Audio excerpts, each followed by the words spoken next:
Hey friends, welcome to our channel Sporty Lifestyle. இன்னைக்கு video அப்படின்னு பாத்தீங்கன்னா 2024 நமக்கு அடுத்த மாசம் அக்டோபர் மாசத்துல நம்ம எப்படி பட்ஜெட் பிளானிங் போட்டு நமக்கு இருக்கிற செலவுகளை எப்படி பாதுகாத்து நம்மளோட சேமிப்பை எப்படி பண்றது அப்படின்றதான் இந்த வீடியோல நம்ம ஷேர் பண்ண போறோம். உங்களுக்கு ஒரு சில டிப்ஸும் இந்த சொல்லிடுறேன். ஏன்னா இந்த அக்டோபர் மாசம் நமக்கு தீபாவளி மாசம், ரொம்ப அதிகமான செலவுகள் இருக்கிறதும் இந்த மாசத்துலதான் நமக்கு இருக்கும். 2024 அக்டோபர் மந்தோட பட்ஜெட் பிளானிங் பத்தி தான் நம்ம ஷேர் பண்ண போறோம். My monthly budget planning and savings பத்தி தான் சொல்ல போறேன். அக்டோபர் 31 பாத்தீங்கன்னா தீபாவளி. இந்த டைம்ல கண்டிப்பா நமக்கு பண தேவைகள் இருக்கு. எல்லாருமே நிறைய சாமி கும்பிடுற டைம், நோம்பு இருப்போம், விரதம் இருப்போம், அதனால நிறைய செலவுகள் இருக்கும். இந்த மாசம் பசங்களோட துணி எடுக்கிறது, நமக்கு சாரி சாமிக்கு வைக்கிறது, வீட்டுல இருக்கிறவங்களுக்கு துணி எடுக்கிறது, இந்த மாதிரி நிறைய செலவுகள் இருக்கிறதால எப்படி நம்ம பட்ஜெட்டை மெயின்டைன் பண்ணி செலவுகளையும் குறைச்சி சேவிங்ஸ் பண்றது அப்படின்றத பார்க்கலாம். ஃபர்ஸ்ட் நான் எப்பவுமே சொல்ற மாதிரி சேவிங்ஸ், அதுக்கு அடுத்துதான் நம்மளோட ஃபேமிலியோட பட்ஜெட் பிளானிங்க பாக்குறது. இருக்கிற வருமானத்துல நம்ம போயிட்டோம் அப்படின்னா கடன் வாங்க வேண்டிய அவசியம் இருக்காது, நமக்கு மேலும் செலவுகளை கொடுக்காது. சரிங்களா? நம்மளோட வருமானம் இப்ப நம்மளோட சேலரி அப்படின்றது பாத்தீங்கன்னா 30,000 ரூபாய். 30,000 ரூபாயில நான் எப்பவுமே சொல்ற மாதிரி சேவிங்ஸ் பாத்தீங்கன்னா லாங் டேர்மோ ஷார்ட் டேர்மோ நீங்க ஒரு சேவிங்ஸ் பண்றீங்க, அந்த சேவிங்ஸை விட்டுட்டு நம்ம எக்ஸ்பென்சஸை பார்க்கலாம். எக்ஸ்பென்சஸ்க்கு இந்த 30,000 ரூபாயில 15,000 ரூபாய் எக்ஸ்பென்சஸ் போட்டுட்டு அடுத்ததான் நம்ம பார்க்க போறது கடன்.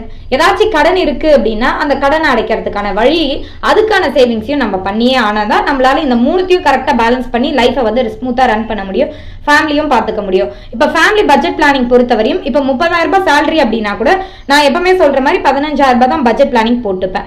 அரிசி மூட்டை பாத்தீங்கன்னா செப்டம்பர் மாசம் 25 வாங்கிட்டதால இந்த மாசம் எனக்கு அக்டோபர் மாசம் பாத்தீங்கன்னா அரிசி மூட்டை வாங்க வேண்டிய அவசியமே இருக்காது. சிலிண்டர் பாத்தீங்கன்னா எனக்கு தேவை கிடையாது, ஆனா அம்மாவுக்கு வாங்கணும், அதனால சிலிண்டர் புக் பண்ணணும். ஒரு 870 rupees போட்டிருக்கேன்.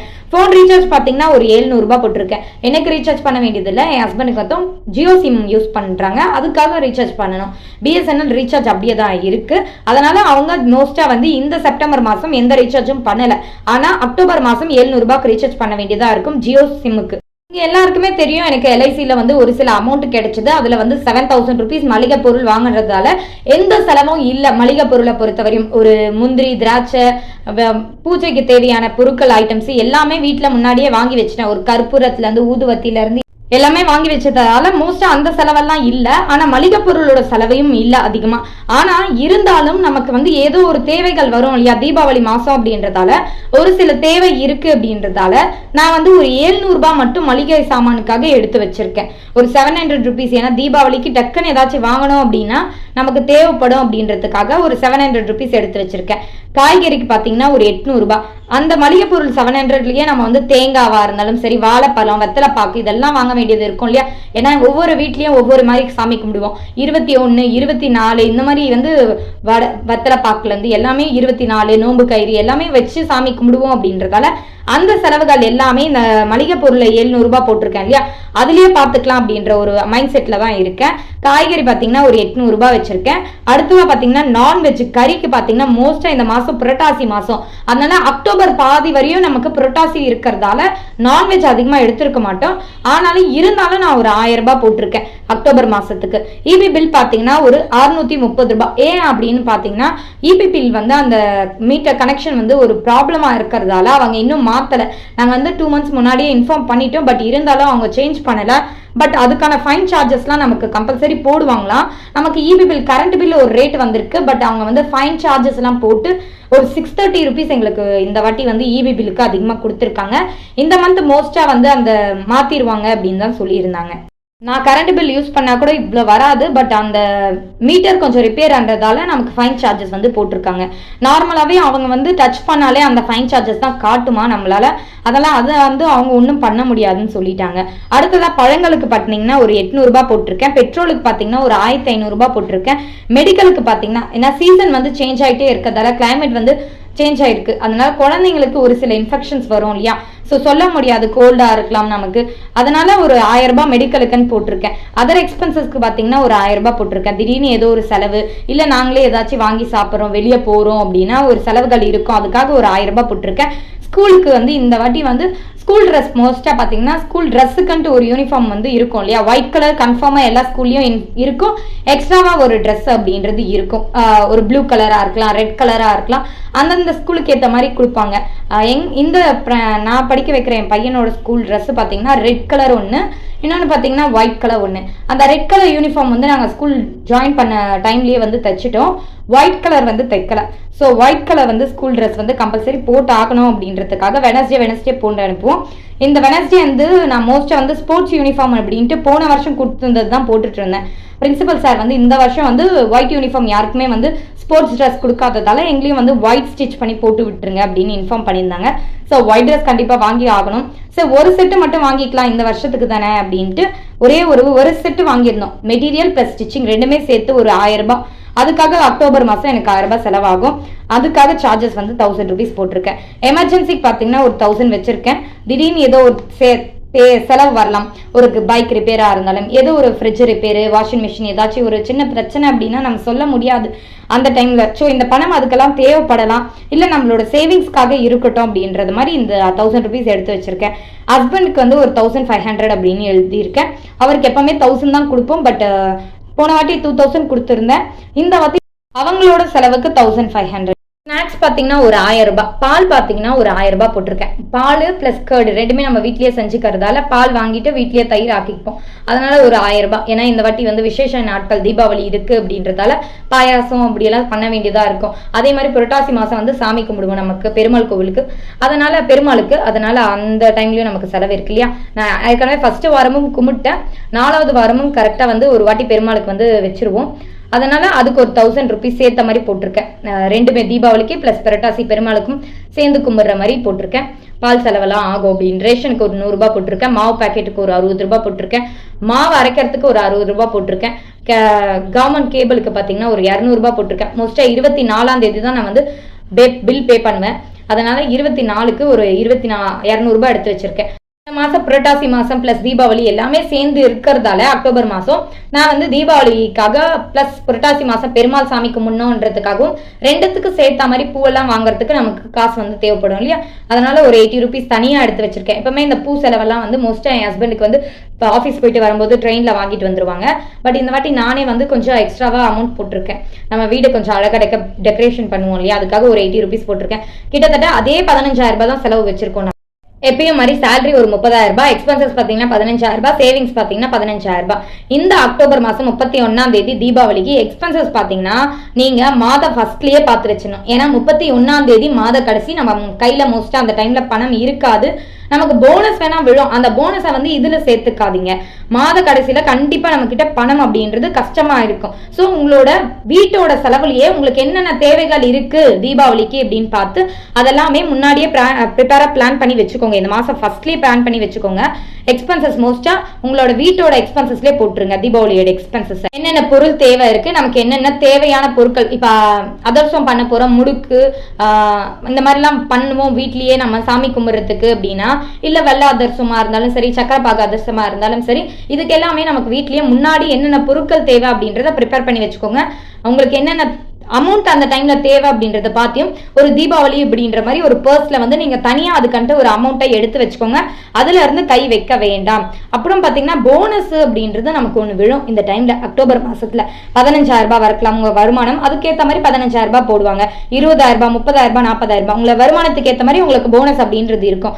அந்த போனஸை நீங்க செலவு பண்ணணும்னு நினைக்காம சேவிங்ஸா மாத்தி வச்சுக்கோங்களேன். இந்த போனஸ்ல இருந்து நம்ம என்ன பண்ணணும் அப்படின்னு பாத்தீங்கன்னா மொத்தமும் செலவு பண்ணக்கூடாது. மொத்தமா சேமிக்கலாம் நீங்க, ஆனா மொத்தமாவும் செலவு பண்ணக்கூடாது. என்னன்னு பண்ணலாம், ஒரு போனஸ் வந்து 15000 ரூபாய் கிடைக்குது அப்படின்னா 5000 ரூபாய் பாத்தீங்கன்னா உங்களோட எக்ஸ்பென்சஸ்க்கு எடுத்துக்கோங்க.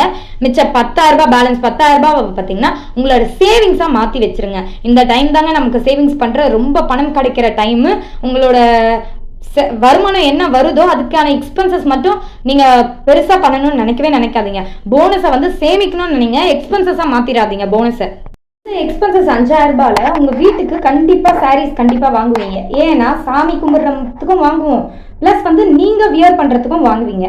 அப்போ 2 சாரி வைக்கிற மாதிரி இருக்கலாம் நீங்க, இல்ல உங்க வீட்டு இதுபடி ஒரு சாரி வைக்கிற மாதிரி இருக்கலாம் சாரி சாமிக்கு. ஸோ உங்களுக்கு வந்து எத்தனை சாரீ தேவை அப்படின்றத பார்த்து இந்த 5000 ரூபாய் எக்ஸ்பென்சஸ்ல உங்க பசங்களோட ட்ரெஸ்ஸுக்கு, உங்களோட ட்ரெஸ்ஸுக்கு, உங்க ஹஸ்பண்டுக்கு வேஷ்டி வைப்பீங்களோ, டவல் வைப்போம், இந்த மாதிரி தான் இருக்கும் இல்லையா நம்ம வீட்டுக்கு எக்ஸ்பென்சஸ்க்கு, அதை வந்து இதுல போட்டுருங்க. 15,000 போனஸ்ல பாத்தீங்கன்னா 5000 ரூபாய் பாத்தீங்கன்னா இந்த சாரீஸ்க்கு இந்த மாதிரி ஐட்டம்ஸ்க்குலாம் இதுல போட்டுட்டு எக்ஸ்பென்சஸா மாத்திருங்க. இல்ல நீங்க அவுட்டிங் போறீங்க, இந்த மாதிரி சாமி கும்பிட மாட்டோம் அப்படின்னா அதை இதுல பாத்துக்கோங்க. 10,000 வந்து நம்ம ஒரு கோல்டா வாங்கி வச்சிடலாம். உங்க வீட்டோட எக்ஸ்பென்சஸ்லயே மோஸ்டா உங்களுக்கு என்னென்ன தேவைகள் இருக்குன்னு பார்த்து தீபாவளிக்கு அதெல்லாம் வந்து அந்த டைம்லயே ஃபில் பண்ணி வச்சிருங்க. இந்த போனஸ் அப்படின்றது உங்களோட சேவிங்ஸா இருக்கணும். இந்த 15,000 ரூபாய் 5,000 ரூபாய் மட்டுமே நம்மளோட எக்ஸ்பென்சஸ் கோல்டா பர்ச்சேஸ் பண்ணிக்கிட்டீங்கன்னா நம்மளோட பசங்களுக்கோட ஃபியூச்சருக்கு, நம்மளோட ஃபியூச்சருக்கு ஹெல்ப்ஃபுல்லா இருக்கும். அடுத்ததான் நம்மளோட சேலரில இருந்து வருது இல்லையா, ஒரு 15,000 ரூபாய் போயிடுச்சு எக்ஸ்பென்சஸ்க்கு, 15,000 ரூபாய் சேவிங்ஸ்க்கு. அந்த 15,000 ரூபாய் எப்பயும் கட்டுற மாதிரி ஒரு சிட்டு கட்டுறீங்களா, சிட்டு கட்டிக்கலாம். ஸ்கீம்ஸ் போட்டிருக்கீங்கன்னா ஸ்கீம்ஸ் கட்டிக்கலாம். சேவிங்ஸ் பண்றீங்கன்னா சேவிங்ஸ் பண்ணிக்கலாம். மியூச்சுவல் ஃபண்ட்ல போட்டிருக்கீங்கன்னா மியூச்சுவல் ஃபண்ட்ல போட்டுக்கலாம். கடன் இருக்கு அப்படின்னா அந்த கடனுக்காக இந்த அமௌண்ட்டை வந்து நீங்க யூஸ் பண்ணிக்கலாம். இந்த எக்ஸ்பென்சஸ்ல 30,000 சேலரில இருந்து 15,000 எக்ஸ்பென்சஸ், 15,000 இந்த சேவிங்ஸ், இந்த மாதிரி விஷயங்களுக்கு யூஸ் பண்ணிக்கலாம். இப்ப பாத்தீங்கன்னா உங்களுக்கு வந்து இந்த 15,000 இருக்கு இல்லையா, இந்த 15,000ல சிட்டு, ஸ்கீம் இந்த மாதிரிலாம் போடுறீங்க. ஒரு 3,000 ரூபாய் மட்டும் உங்களுக்கு போனஸ் கிடைக்காதுன்ற பட்சத்துல, போனஸே எங்களுக்கு இல்லைங்க, நான் எப்படிங்க மெயின்டைன் பண்றது அப்படின்னா, இந்த 3,000 இருக்கு இல்லையா, இதுல நீங்க சாமி கும்பிடுறதுக்கு சாரீஸ், வேஷ்டி, டவலு, இந்த மாதிரி ஐட்டம்ஸ் எல்லாம் நீங்க வந்து இதுலயே பர்ச்சேஸ் பண்ணி வச்சுக்கலாம். போனஸ் இல்லாதவங்களுக்கு நான் சொல்றேன். இப்போ நமக்கு வந்து ஒரு 15,000 ரூபாய் வருமானம் சேலரி சரிங்களா, ஆனா நமக்கு வந்து போனஸே கிடையாதுங்க அப்படின்னா நம்ம என்ன பண்றது? நம்ம ஒன்னும் பண்ண தேவையில்ல. ஒரு 3,000 ரூபாவோ 2,000 ரூபாவோ இதுல இருந்து எடுத்துடலாம் நம்மளோட வீட்டு சாமி கும்பிடுறதுக்கு. எடுத்துட்டு பேலன்ஸ் இந்த 15,000 ரூபாய்ல ஒரு 3,000 ரூபாய், 2,000 ரூபாய், இப்போ ஒரு 2,000 எடுத்துட்டோம் சாரி வாங்குறதுக்கு, வேஷ்டி வாங்குறதுக்கு, டவல் வாங்குறதுக்கு அப்படின்னா பேலன்ஸ் நமக்கு எவ்வளவு இருக்கும்? 13,000 ரூபாய். இந்த 13,000 ரூபாயில எப்பயும் மாதிரி நம்ம வந்து ஒரு ஃபேமிலி பட்ஜெட் பிளானிங் வந்து போட்டுக்கணும். இதுவே நம்மளோட சேலரி வந்து ஒரு 20,000 இருக்கு அப்படின்னா நமக்கு ஒரு 4,000 போதும் நம்ம வீட்டுக்கு ஃபேமிலிக்கு ட்ரெஸ் வாங்குறதுக்கு, நம்மளோட சாமி கும்பிடுறதுக்கு எல்லாமே அப்படின்னா பேலன்ஸ் 16,000 15,000ல நம்ம வந்து ஃபேமிலி பட்ஜெட்டை வந்து மெயின்டைன் பண்ணிக்கணும் சரிங்களா. இதுவே 30,000 சேலரி அப்படின்னா கூட நமக்கு இதுல இருந்து ஒரு 5,000 ரூபாய் போதும் அப்படின்னு நினைச்சீங்கன்னா அந்த 5,000 ரூபாய் வச்சுட்டு மிச்சம் 25,000 வந்து உங்க ஃபேமிலி பட்ஜெட் பிளானிங், சேவிங்ஸ்க்கு எல்லாத்துக்குமே நீங்க ஈஸியா பார்த்துடலாம். நம்ம வீட்டு வருமானத்துக்கு ஏற்ற மாதிரி நம்ம பார்த்துக்கணும். போனஸ் கிடையாது அப்படின்னா கூட நம்ம வருத்தப்பட தேவையில்ல. நியூவா ஜாயின் பண்ணவங்களுக்கு ஒரு சில பேருக்கு போனஸ் இருக்காது, ஒரு சில பேருக்கு ஒரு சில விஷயங்களால போனஸ் கிடைக்காது. அந்த மாதிரி இருக்கும்போது நம்மளோட வீட்டோட வருமானத்துக்கு ஏற்ற மாதிரி அதுல இருந்து ஒரு 2,000 ரூபாய் 3,000 ரூபாய் நம்ம வீட்டுக்கு போதும் சாமி கும்பிடுறதுக்கு, துணி வைக்கிறதுக்குலாம். பேலன்ஸ் 13,000 நம்ம ஃபேமிலி பட்ஜெட் பண்ணா கரெக்டா இருக்கும்ன்ற மாதிரி நம்மளே வந்து நம்மளோட ஃபேமிலி பட்ஜெட் நம்ம வீட்டோட சூழ்நிலைக்கு ஏற்ற மாதிரி அமைச்சுக்கணும். நான் வந்து சொல்லியிருந்தேன் அம்மாக்காக ஒரு டிவி வாங்கணும்னு சொல்லிட்டு, அதை வந்து செப்டம்பர் மாசத்துலேயே வாங்கிட்டேன். என்ன டிவி அப்படின்னு பார்த்தீங்கன்னா, என்னால் இந்த நேம் வந்து ஃபுல்லாக கரெக்டாக ப்ரொனவுன்ஸ் பண்ண முடியல. BLAUPUNKT. இதை வந்து ஃப்ளிப்கார்ட்டில் தான் ஆர்டர் பண்ணியிருந்தேன். 32 inches ஆர்டர் பார்த்தீங்கன்னா எப்போ பிளேஸ் பண்ணியிருந்தேன் அப்படின்னு பார்த்தீங்கன்னா செப்டம்பர் 14 பிளேஸ் பண்ணியிருந்தேன். ப்ரைஸ் பார்த்தீங்கன்னா 11,000, அதாவது ₹1 கம்மி. செப்டம்பர் 17 இந்த டிவி வந்து நம்ம கையில் வந்து வந்துடுச்சு. செப்டம்பர் 19 செப்டம்பர் 19 வந்து இந்த டிவி வந்து நமக்கு அவங்க இன்ஸ்டாலேஷன் செட் பண்ணுறதெல்லாம் செட் பண்ணிட்டு டெமோலாம் காட்டிட்டு போயிட்டாங்க. டிவி நல்லா இருக்கு, சவுண்டு குவாலிட்டி கூட சூப்பராக இருக்கு. நான் எங்கே வாங்கியிருந்தேன் அப்படின்னு பார்த்தீங்கன்னா ஃப்ளிப்கார்ட்டில் தான் பர்ச்சேஸ் பண்ணியிருந்தேன். யாராச்சும் இந்த டிவி வாங்கியிருந்தா அவங்களோட சஜஷன் கேட்கறது தப்பு கிடையாது இல்லையா. அதனால என் ஹஸ்பண்டோட ஃப்ரெண்டு வந்து ஒருத்தங்க வந்து இந்த டிவி வந்து பர்ச்சேஸ் பண்ணியிருந்தாங்க. நல்லா சூப்பராக இருக்கு, நான் வந்து ரொம்ப வருஷமா யூஸ் பண்றேன், நீ ட்ரை பண்ணி பாரு அப்படின்னு சொல்லியிருந்தாங்க என் ஹஸ்பண்ட் கிட்ட. ஸோ வந்து நாங்கள் வந்து இதை வாங்கியிருந்தோம். யாரோட யூஸ் பண்ணியிருந்தா அவங்க சொல்றத வந்து அவங்க தப்பு இருந்தால் அந்த டிவியில் ஏதாச்சும் பிளாக் மார்க் இருந்தா கண்டிப்பா நம்ம கிட்ட இன்ஃபார்ம் பண்ணிடுவாங்க. ஏன் தான் நான் இந்த டிவி வந்து வாங்கினேன்னு தெரியலடா, வேஸ்டா, இந்த டிவி எல்லாம் வாங்காத அப்படின்ற மாதிரி சொல்லியிருப்பாங்க இல்லையா. ஸோ அவங்களே பெஸ்ட் அப்படின்னு இருக்கும்போது நமக்கு இந்த டிவி ஓகேவா தான் இருக்கும் அப்படின்னு சொல்லி தான் நாங்கள் இந்த டிவி பர்ச்சேஸ் பண்ணோம். பட் வருத்தப்படுற மாதிரி ஒன்றும் இல்லை, சூப்பராக இருக்கு டிவி வந்து. என்ன அமௌண்ட் அப்படின்னு பார்த்தீங்கன்னா இது வந்து 10,000 rupees சேவ் பண்ணியிருந்தேன். எதுக்காக அப்படின்னு பார்த்தீங்கன்னா நான் வந்து சொல்லியிருந்தேன் இல்லையா, அப்பா வந்து என்னோட கல்யாணத்துக்காக ஒரு கடன் வாங்கி வச்சுருந்தாங்க, அது வந்து அடைச்சிட்டோம். பட் வந்து அதில் என்ன ஆயிடுச்சு அப்படின்னு பார்த்தீங்கன்னா வட்டி பார்த்தீங்கன்னா அவங்களுக்கு ஒரு 10,000 ரூபாய் மட்டுமே நின்றுடுச்சுங்க. அந்த 10,000 ரூபாய் வந்து சேமிக்கிறதுக்கு எனக்கு இத்தனை நாள் ஆயிடுச்சு. அந்த 10,000 rupees பார்த்தீங்கன்னா சேவ் பண்ணிட்டேன்.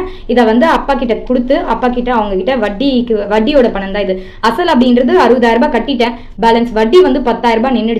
அதை வந்து அப்பா கிட்ட அவங்க வந்து 2 times மேலே கேட்டுட்டாங்க அப்படின்னு சொல்லியிருந்தாரு அப்பா. ஸோ 10,000 rupees நான் சேவ் பண்ண அமௌண்ட்டை வந்து அப்பா கிட்ட இந்த மாதம் கட்டு கையில் கொடுத்துட்டு அப்பா கிட்ட அவங்க கிட்ட இதுக்கு மேலே உங்களுக்கு எனக்கும் எந்த ஒரு டீலிங்கோ இல்லை அப்படின்னு சொல்லிட்டு வாப்பா அப்படின்னு சொல்லியிருக்கேன். ஸோ இந்த மாசத்தோட எல்லா கடனும் இந்த வருஷத்தோட நமக்கு கம்ப்ளீட் ஆக போகுது. அந்த நகை கடன் மட்டும் 1 லட்ச ரூபாய், அதுக்கும் நம்ம மோஸ்டா பிளான் பண்ணியாச்சு. ஏன்னா தீபாவளி இது கட்டியிருக்கோம் இல்லையா, அது ஒரு 45,000, நம்மளோட சேவிங்ஸ்ல இருந்து ஒரு 15,000 வரும். செப்டம்பர் மந்தோட சேவிங்ஸ்ல இருந்து 60,000 நம்ம கையில வந்து இருக்கும். 60,000 எடுத்துட்டு போயிட்டு கட்டிட்டு பேலன்ஸ் வந்து இன்னும் ஒரு 40,000க்கு ரெடி பண்ணணும். அந்த கேஷ் எப்படி ரெடி பண்றேன்னு உங்களுக்கு சீக்கிரமா ஷேர் பண்றேன்.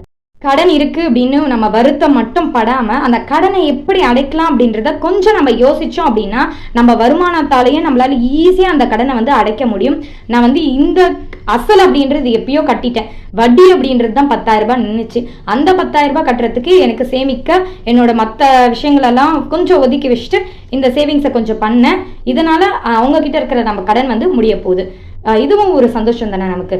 நம்மளோட விரலுக்கேற்ற வீக்கம் இருந்தாலே போதும், நம்ம கடன் வாங்க வேண்டியது இருக்காது. நம்மளோட கடனையும் இருந்தால் கண்டிப்பா ஈஸியா அடைக்கிற முடியும். அது யார் கையில இருக்கு அப்படின்னா உங்களுக்கு தெரியும், நம்ம கையில மட்டும்தான் இருக்கு. சின்ன சின்ன சேவிங்ஸ் மூலியமா நம்மளால ஈஸியா நம்மளோட கடன் அப்படின்றத அடைக்க முடியும். இந்த டைம்ல நம்ம கொஞ்சம் உஷாரா இருக்க வேண்டிய டைம். ஏன்னா அமேசான்ல பாத்தீங்கன்னா கிரேட் இந்தியன் சேல் போயிட்டு இருக்கு, அதே மாதிரி பிளிப்கார்ட்ல பாத்தீங்கன்னா பிக் பில்லியன் சேல்ஸ் அப்படின்னு போயிட்டு இருக்கு. இந்த 2 டைம்லயும் நம்ம தேவையில்லாத பொருட்கள் வாங்குற டைம், அப்புறம் நிறைய விஷயங்கள் தேவையில்லாம வாங்குவோம். உங்களோட செலவுகள் என்ன, உங்களோட சேமிப்பு என்னன்னு பாத்துக்கோங்க. தீபாவளிக்கு லாஸ்ட் கடைசி நாள்ல பாத்தீங்கன்னா சேவிங்ஸ் பண்ணலாம்னு நினைக்காதீங்க. மாத ஃபர்ஸ்ட்லயே தீபாவளிக்குன்ட்டு ஒரு பர்ஸ் எடுத்து ஒரு அமௌண்ட்டை வந்து சேமிச்சுக்கோங்க. அப்பதான் நம்மளால அந்த கடனை வந்து அடைக்க முடியும், கடன் வாங்காம இருக்கவும் முடியும். தீபாவளிக்கு கடன் வாங்கி நம்ம வந்து அந்த நாளை வந்து விசேஷமா கொண்டாடணும்னு நினைக்காதீங்க. இருக்கிற அமௌண்ட்டை, ஒரு துணி வாங்க போறீங்க அப்படின்னா கூட உங்க கையில இருக்கிற அமௌண்ட்டை வச்சு செய்யணும்னு நினைச்சுக்கோங்க. ஈஸியா உங்களால இந்த மாசம் ஈஸியா கடந்து போக முடியும். அக்டோபர் மாசம் முடிஞ்ச அளவுக்கு உங்களோட சேவிங்ஸ் என்ன, எக்ஸ்பென்சஸ் என்ன, இந்த எக்ஸ்பென்சஸ்லயே நம்மளோட தீபாவளியை பார்த்துடணும் அப்படின்றது நினைங்க. ஈஸியா நம்மளால முடிக்க முடியும். இந்த 2024 அக்டோபர் மாசம் நம்ம நிறைய தங்கத்தை வாங்க இப்படியும் சேமிச்சுக்கலாம். சரிங்களா? உங்களோட போனஸ் அமௌண்ட்டை ஒரு கோல்டு காயினாவும் இன்வெஸ்ட் பண்ணி வச்சுக்கோங்க.